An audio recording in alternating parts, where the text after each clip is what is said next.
देवी सिंह जी भाटीजा साहब के सागे और अभी जो मुद्दों चलन लाग रही है वो गोचर को मुद्दों चलन लाग रही है। एक कोलायत के क्षेत्र और बीकानेर क्षेत्र में छोटी सी चिंगारी निकली तो वो पूरे राजस्थान और जयपुर ने हिला राख दियो। और आपने सागे भाटी साहब भी मौजूद है, बात करें। नमस्कार सर। नमस्कार, स्वागत है आप। पहले तो बहुत बहुत स्वागत है आपका। बहुत आभार। मैं एक बात कहूँ, अभी जो हमने मुद्दों चलन लाग रही है, सरकार गोचर भूमि है बाबर पट्टा आवटन करने लाग रही है, बी खिलाफ में धरनो चलन लाग रही है। थारो कितना दिन हो गया और धरनो कब तक की कुछ प्रक्रिया? 13 जनवरी से पूरे राजस्थान में हर जिला मुख्यालय और एसडीएम हेडक्वार्टर पर धरना दिया, ज्ञापन दिया। जिका गौ प्रेमी है, गौपालक है, मैंने ये बात नहीं सकाऊँ ज़्यादा नाराज़गी है कि आई सरकार 2011 में मुख्यमंत्री अशोक जी गहलोत और फैसलो लियो कि मैं नरेगा के माध्यम से जितनी भी गोचर और चारागाह है इनमें घास लगावला, इनमें स्थानीय प्रजाति रा पेड़ लगा सा और रूखड़ा के अलावा जितना भी कब्जा है गोचर और चारागाह में वह ग्राम पंचायत, तहसीलदार और कलेक्टर के माध्यम से हटावाला। तो वो फैसलो करो भी बहुत स्वागत हो कि नरेगा के माध्यम से लोगों ने रोजगार भी मिल सी और चारागाह भी विकसित हो जाएगा और हमारे गाय है और पशुधन है दूसरों वो सारो बच जाएगा। पर वही सरकार अब दोबारा भी फैसले ने बदल दियो। तो ये बात ही नाराजगी है कि थाने जबान रो, थाने बात रो, थाने आश्वासन रो, क्या भरोसा करीजे। तो भी मुद्दे ने लेर हमारे पूरे राजस्थान में ये चर्चा है, लोग जागृत हो रहा है, चेतन हो रहा। और मैं बीकानेर में अनिश्चितकालीन धरना दे रहा और अभी 25 तारीख ने ये वेबिनार रखोड़ा है, वर्चुअल मीटिंग है हमारे पूरे राजस्थान में हर एक जिले से। और भी में गौ पालक है, गौशाला वाला प्रतिनिधि है, संस्थाएं है अलग अलग भी ऐसा सारी चर्चा कर आगे की रणनीति तय कराना कि मैं इन्हें अब आमरण अनशन में तय करा या और कहीं जिको भी कदम उसी बासड़ा ने सलाह तय कराना। आपका एक नगर बसाया हुआ है बंगला नगर, जो आपने पुराने टाइम में उसको सरकार अधीन कर रही थी लेकिन आपने उसको बसाया था। लेकिन उसके आज वार्डों की हालात देखी जाए, मैं अभी वहाँ जाकर आया, उन्होंने भी बताया था कि हम भाटी साहब जी से मिलेंगे। लेकिन उसकी अगर हालात देखी जाए तो सरकार एक तरफ बोल रही है कि स्वच्छ भारत और स्वच्छ अभियान चलाया जा रहा है, लेकिन वहाँ की अगर हालात देखें तो न तो नालियाँ है, न कोई शादी के प्रोग्राम भी वहाँ चल रहे हैं, लेकिन वहाँ गंदगी के स्तर इतना बढ़ चुका है कि वहाँ कोई जाने की संभावना ही नहीं है। मूल बात पर हमें जाना चाहिए। सवाल ये है कि शहरों के अंदर ये बेतरतीब कच्ची बस्तियां क्यों बस रही है। सरकार का दायित्व है, हर चाबी हर कलम अपने हाथ में ले ली, समाज को बिल्कुल नकारा नपुंसक की स्थिति में ला दिया तो समाज तो कुछ कर नहीं सकता। और सरकार के माध्यम से टाउन प्लानिंग जो समय पर होनी चाहिए, सही बसावट हो, तरकीब से वहाँ बसे, पार्क हों, चौड़े रास्ते हों, चौक हों, सब बेसिक सुविधाएं हों, तो वो व्यवस्था नहीं करने की वजह से ये कच्ची बस्तियों का जगह जगह पूरे राजस्थान में नहीं पूरे देश के अंदर ऐसी स्थिति होगी। और यही स्थिति आज जो संकट हो रहा है वो गाँवों के अंदर इन्होंने समय रहते आबादी का विस्तार नहीं किया, परिवार बड़े हुए, अलग हुए, तो सर छपाने को तो छत चाहिए। जब आप कोई व्यवस्था ग्राम पंचायत सरकार नहीं करती है तो फिर लोग कहीं न कहीं तो अपना आसरा ढूंढेंगे। तो वो समय रहते गांव में आबादी विस्तार होना चाहिए, वो नहीं किया। तो अब चाहे वो शहर की बंगला नगर की समस्या हो या कोई अपने बम्बई में झोंपड़पट्टियों की अव्यवस्था है, ये सब रहेगी क्योंकि सरकार तो तुरंत का लाभ देखती है कि जहाँ वोट कहाँ तुरंत पक्के हो जाएं और इनसे वोट नहीं मिला करते। यही नरेंद्र मोदी है, अहमदाबाद के अंदर बाजार में आगे बढ़कर अतिक्रमण कर लिए, रास्ते बिल्कुल संकड़े हो गए। नरेंद्र मोदी जब मुख्यमंत्री थे तो हाईकोर्ट का निर्णय आया कि सबको हटाओ। सरकार ने आदेश कर दिए, उस क्षेत्र में विशेष में 4 पार्षद चुन के आते थे, वो आके बोले कि साहब अगर ये कब्जे टूट गए तो हम तो दोबारा पार्षद नहीं बन सकेंगे। तो नरेंद्र जी मोदी ने उस समय कहा कि सरकार ने तब आदेश कर दिया, वापस तो हो नहीं सकते, पर लेकिन उसका नतीजा रहा कि चुनाव के बाद में 4 की जगह 7 पार्षद जीत के आए। तो ये अतिक्रमण और गलत काम करने वाले तो कुछ एक होते हैं, आम जन परेशान होती है। तो वो आम जन को राजी करने के लिए वही निर्णय लो। ये वोट के इस प्रकार से शॉर्टकट रास्ते ढूंढते हो, इससे वोट नहीं मिला करते। अगर वो इसी प्रकार आप हमेशा करते रहे हो वोट के लिए, तो दोबारा चुन के क्यों नहीं आती वो सरकार? तो इसलिए इनसे नहीं आती है सरकार। सरकार जो सही निर्णय करेगी, जैसे अब यूपी में योगी आदित्यनाथ ने किया है, तो निश्चित तौर पर वहाँ दोबारा सरकार बनेगी। आम जनता राजी है, कानून व्यवस्था ठीक है, विकास के काम, गन्नों का, किसानों का पेमेंट 15 दिन में जो 2-2.5 साल से होता था, तो वो नीतिगत निर्णय लो जिससे आम जन का भला हो, तभी उसका आप वोट की सत्ता को आप जोड़ सकते हो। बाकी इस तरीके से कोई गोचर ओरण में आप अगर नियमन करके पट्टे काट दोगे तो कोई वोट नहीं मिलने वाला है। पानी की समस्या इस राज्य में क्यों है? अगर आप स्थिति की बात किया जाए तो पहला पानी आम किसान पानी मिलता बहुत, लेकिन 5 साल यानी इनमें पानी की समस्या बहुत आम किसान ने, चाहे पानी की आवाज़, चाहे यूरिया की बात करें, हर प्रकार के किसान ने मार मिलन लाग रही है। ओ व्यवस्था है जिका बिना धनी रही हो गई है। अब अटे बैठा है किसान आवड़ा ने पूछ लो कौन है सिंचाई मंत्री?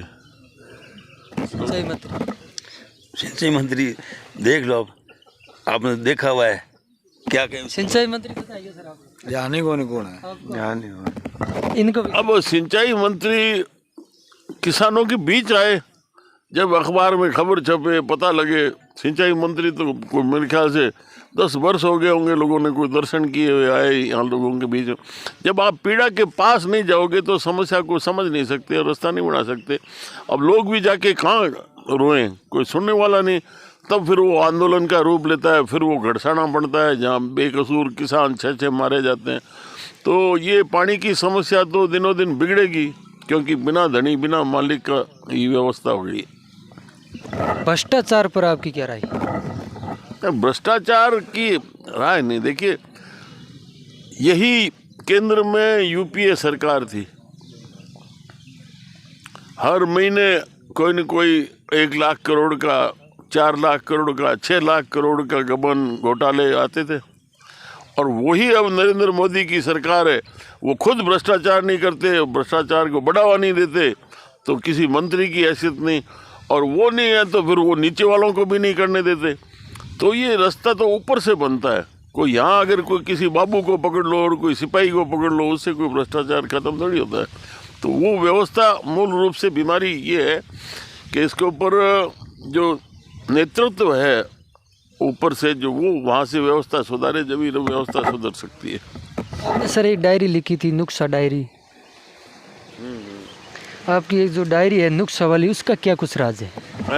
आपकी जो एक डायरी है नुक्सा, उसका क्या कुछ राज है? नहीं, उसका तो अभी 3रा एडिशन आया है ना मेरा। इसके अंदर अभी हमने एक ये किताब निकाली थी, और उसके अंदर जो हमने पिछले इस कोरोना काल में देखा, पहले दौर में लोगों के साथ बुरी तरह से ठगी हुई। प्राइवेट अस्पताल में 20-20, 30-30 लाख रुपए लगा दिए, फिर भी वो मरीज कोरोना ग्रस्त बचा नहीं। और दवा कंपनियों ने, डॉक्टरों ने लूट मचाई। तो वो मैं कई वर्षों से सोच रहा था कि ये जो एलोपैथी की ओर डाइवर्ट किया है, और ये आम जन को ना तो वो उसकी पहुंच में और ना उसकी क्षमता है कि वो इतना खर्चा करके अपना इलाज करा सके।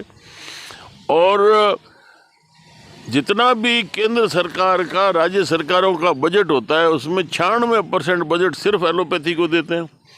हमारी जो आयुर्वेद पद्धति है, हमारी प्राकृतिक चिकित्सा है, अन्य पद्धतियां हैं, उसको बजट ही नहीं देते। तो फिर लोग कहाँ जाए? अब दस्त लगे तो चलो डॉक्टर के पास, कान में दर्द हो तो चलो डॉक्टर के पास। इसलिए मैंने एक ये छोटी पुस्तिका निकाली है, हर बीमारी का इलाज घर रसोई में। तो प्राय सारी बीमारियों का आपका घर रसोई में ही इलाज हो जाता है। ये मेरा एक प्रयास है, जिससे धीरे धीरे लोग ये इसके घर के नुस्खे अपनाएं और अपना घर का, पूरे परिवार को बिल्कुल स्वस्थ रखें। ग्रामीण इस डायरी को कहाँ से उपलब्ध करवाए? ये अभी हम इसको पूरी जितनी भी भारत की प्रांतीय भाषाएं हैं उस पूरी भाषाओं में इसका अभी अनुवाद करवा रहे हैं। पंजाबी में अभी तैयार होगी, फिर गुजराती, बंगाली, मलयालम, कन्नड़, जितनी भाषा है सब में करेंगे। और उसके बाद में अमेजन के माध्यम से, हम अलग अलग यूट्यूब के माध्यम से हर एक की पहुंच में लाएंगे, जिससे वहाँ किसी को किताब के लिए इधर उधर भागना नहीं पड़े। एक अखबार में न्यूज़ आई थी कि 25 तारीख को राजनीतिक मीटिंग बता रहे हैं आपकी। 25 को हमने एक प्रदेश स्तर पर जो गौपालक हैं, गौशाला वाले हैं, संस्थाएं हैं, उनका एक हमने वेबिनार रखा है मोबाइल के माध्यम से। तो वो जो वर्चुअल मीटिंग होगी, तो उससे आम जन को जो भी उनके सुझाव हैं, कोई और उसमें योगदान दे सकते हैं, और हम भी उनको आह्वान करेंगे कि ये जितनी अलग अलग गौशाला है और ये संस्थाएं हैं और जो गौ सेवा से जुड़े हुए हैं, ये अलग अलग अपने लेटर पैड लेके न बैठें, एक छाते के नीचे आ जाएं, एक अम्ब्रेला के नीचे, और पूरा सब एक संग बने और सबकी समस्या समान है। तो जब भी एक की कोई समस्या ऐसी आए, ध्यान में आए, तो सब एक साथ पूरे प्रदेश में खड़े हों। तो वो 25 तारीख को हमने शाम को 6 बजे वर्चुअल मीटिंग रखी है। उसमें सभी लोग आमंत्रित हैं। उसमें हमारा साइट का नंबर वगैरह नाम भी दिया हुआ है। 1980 से 2013 तक आपने कोलाज क्षेत्र में एक मगरे की शेर की तरह राज किया, लेकिन वो 2013 के बाद जनता ने आपका साथ छोड़ा और अभी वापस आपके साथ जनता जुड़ रही है। नहीं, वो खैर स्वागत है, उनका प्रेम है। अब हम यहाँ आज धरना दे रहे हैं, अभी मौसम भी बिगड़ा, सर्दी का मौसम है, बरसात भी होगी, और उसमें भी आप देख रहे हो कौन आता है शादी ब्याह में, बुलाओ जीमण के लिए तब भी नहीं आते। तो हमारा कार्यकर्ता इतना मजबूत है, निस्वार्थी है कि वो इस आंदोलन में भी हमारे साथ खड़ा है। और जो जनता का प्रेम है, तो इसलिए हम भी जुड़े हुए हैं, लगातार जनता के बीच में रहते हैं। ये चुनाव है, आप कौन सी पार्टी से चुनाव लड़ोगे? ना, पार्टियों में हमें कतई विश्वास नहीं है। ये हम बैठ के तय करेंगे। ये पहले हमने कहा है कि सब कार्यकर्ता बैठ के हम रणनीति बना के और पार्टियों को मजबूर करेंगे कि आम जन कार्यकर्ता की बात को सुनी जाए। आप वहाँ बैठे बैठे मनमानी मत करो। एक अपने छोटी सी बात करें, 5 नुस्खा इस डायरी की यहाँ बता दूंगा, आम लोग के चलता फिरता भी नुस्खा, मेन पॉइंट 5 नुस्खा। देखिए, आप जैसे अब सर्दी का मौसम है, जुकाम हो गया, जुकाम होते तुरंत कानों में रुई दबा लो, तुरंत ठीक। लू लग जाए, कानों में रुई दबा लो, 15 मिनट में लू से बचा, लू ठीक हो जाएगी। आपकी आंखें खराब हो जाए, कानों में रुई दबा लो, आंखें ठीक हो जाएगी। आपको चलते ही कुछ ऐसा खाना पीना हो गया, दस्ते लग जाए, तो 1 चम्मच चाय की पत्ती, 1 चम्मच चीनी की फक्की लेके पानी पी लो, आधे घंटे में दस्त बंद। इस प्रकार से अगर जैसे महिलाओं को बड़ी दिक्कत रहती है, जो गाड़ी बस में बैठती है तो उल्टियाँ करती है, सीट के ऊपर अखबार बिछा के बैठ जाओ, 100% उल्टी नहीं होगी। अब अलग अलग है कि लीवर की है, तो लीवर में हम 6 पुड़ी देते हैं, तो उसका लीवर सिरोसिस ठीक हो जाता है। हार्ट के लिए सबसे बढ़िया तो है लेप, वरना आप अर्जुन छाल है साबुत लाके घर लाके पीस के रख लो, 1 चम्मच सुबह, 1 चम्मच शाम को, पानी की 1 गिलास हो, उसको आधा कर लो उबाल के, या दूध आधा हो जाए, वो पियो। गारंटी है कभी आपको हार्ट की, को बीपी की प्रॉब्लम हो जाए। तो ये सारा है। अब जिसके भी चश्मा आजकल हर एक के देखो लग जाता है, सुबह उठते ही बासी थूक के आँख में काजल की तरह लगाओ, आपका चश्मा उतर जाएगा। आपके चेहरे पर कहीं भी दाग है, निशान हो गया है, तो आप बासी थूक लगाओ, आपका चेहरा 30 साल पुराना जैसे था वैसा हो जाएगा। तो ये सारे नुस्खे इसमें दिए हुए हैं, और अलग अलग बीमारियों का इसमें मतलब प्रमाणिक है, जो हमने सारा उपयोग में लेके 5-10 पर ट्रायल करके फिर इसके अंदर हम लिखते हैं। आजकल अब जैसे बीपी की बहुत समस्या होगी, तो उसमें आप रात की बासी गेहूं की रोटी सुबह आप कच्चे दूध में चूर के 15 मिनट छोड़ दो, और उसके बाद में वो खा लो, गारंटेड है आपको कोई गोली लेनी नहीं पड़ेगी। तो ये सारे इसमें नुस्खे हमने दिए हैं। सर, अभी अपने बात करते हैं इस दीवार पे, ये कितनी क्या कुछ बन गई, कितनी बाकी है? ये 4 दीवारी कुल 40 किलोमीटर बननी है, और 13 किलोमीटर इसमें निर्माण हो चुका है।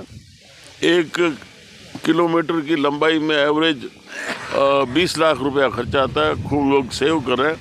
बीच में बरसात होने से ईंट भट्टे वगैरह बंद हो गए थे, तो अब ये चालू करेंगे, और जल्दी आपको 4-5 महीने में 40 किलोमीटर 4 दीवारी कंप्लीट हो जाएगी। और वो जो सरकारें और केंद्र सरकार, राज्य सरकार समय समय पर घोषणा करती रही है कि हम गौ अभ्यारण्य बनाएंगे, गौ अभ्यारण्य, वो सरकारों से तो कोई योजना सही पार पड़ती नहीं, पर ये एक पहला भारत का गौ अभ्यारण्य होगा जिसमें सुरक्षित जगह होगी 4 दीवारी में। इसी में सेवण घास, मुर्ड, धामण वगैरह ये सारे और स्थानीय प्रजाति के पेड़ होंगे और यहाँ गायें विचरण करेगी। तो ये एक गौ अभ्यारण्य बनने जा रहा है जिसमें हिरण भी रहेंगे, उसमें लोमड़ी भी रहेगी, इसमें चील, गिद्ध वगैरह, चिड़िया, कबूतर, सारा कुछ इसमें एक रमणीय स्थल बनेगा। एक वास्तविक जो प्राकृतिक गौ अभ्यारण्य होगा वो एक हमें उम्मीद है कि बहुत जल्दी तैयार हो जाएगा। लास्ट सवाल, आम जनता को क्या कुछ? आम जनता खुद खड़े ही हो, सरकार के भरोसे नहीं रहे। समाज आगे आएगा। समाज ने व्यवस्था कर रखी थी बरसों से और वो बिल्कुल प्रमाणिक थी, तो इसलिए समाज खुद आए, किसी के सरकार के प्रशासन के भरोसे नहीं रहे, चुप न रहे। अन्याय जो देख के चुप रहेगा उसके साथ और अन्याय होगा। जहाँ भी आप प्रेम से अपनी बात रखो, मजबूती के साथ, किसी के लाठी नहीं मारनी, किसी को नुकसान नहीं पहुँचाना, पर बात रखो। बात नहीं रखते हो तो उसके कारण से दिनों दिन आपके साथ ज्यादतियाँ, अन्याय होता है। इसलिए आप निडर होकर जो भी आपको लगे कि ये काम गलत हो रहा है, ये इसमें इस प्रकार से रास्ता निकल सकता है, तो वो सुझाव भी दो, बोलो। को लेकर आपकी क्या कुछ राय है वो कमेंट सेक्शन में कमेंट करके ज़रूर बताइए। वीडियो अच्छा लगे तो लाइक, शेयर और मिलेंगे नेक्स्ट जगह। तब तक के लिए धन्यवाद।